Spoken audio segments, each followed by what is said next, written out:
আমি একটি পাত্রেও বসিয়ে একটু তেল দিয়ে দিলাম। আজকে খুবই একটা মজার রান্না হবে। তারপরে আমি এখন একটু পেঁয়াজ কুচি দিয়ে দিয়েছি। পেঁয়াজ কুচির সাথে দিয়ে দেবো একটু রসুন কুচি। আজকে রান্নাটা কচুরমুখী টক হচ্ছে। এই রান্নাটা আমার মা করতো, আমি ও চেষ্টা করছি মায়ের মতো করার জন্যে। আমার পেঁয়াজটা নরম হয়ে গেছে কিছু, আমি খুব ব্রাউন করবো না। এখন আমি এখানে একটু লবণ দিয়ে দিলাম।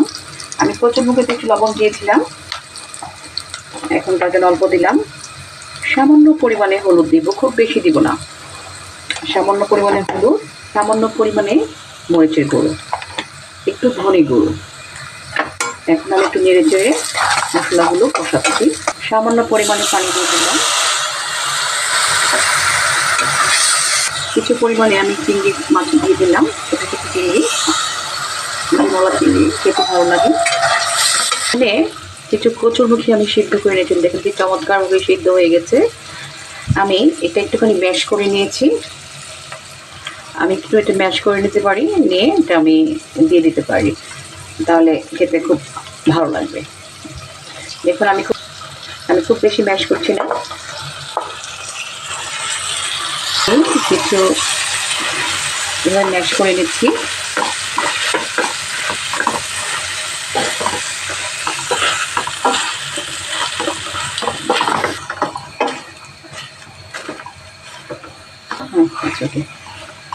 আমার ম্যাশ করা হয়ে গেছে। এখন আমি এখানে গরম পানি দিয়ে দিচ্ছি।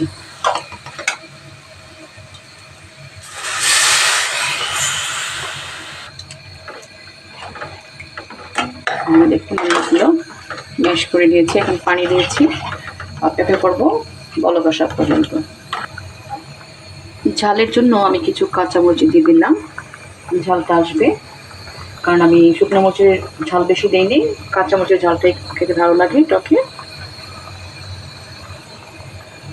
এখন দিয়ে দিচ্ছি আমি আমড়াটা সবুজ করে কেটেছিলাম, আমড়া দিয়ে দিলাম।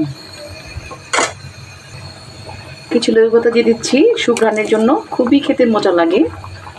এটা আমার গাছের লেবু পাতা, ছাদে গাছ আছে আমার।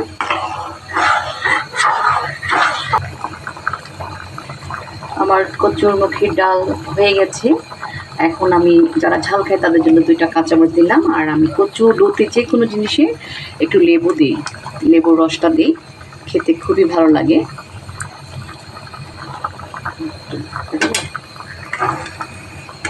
ব্যাস, ওকে, আজকের মতো আমার কচুরমুখী টক ক্লোজ, শেষে।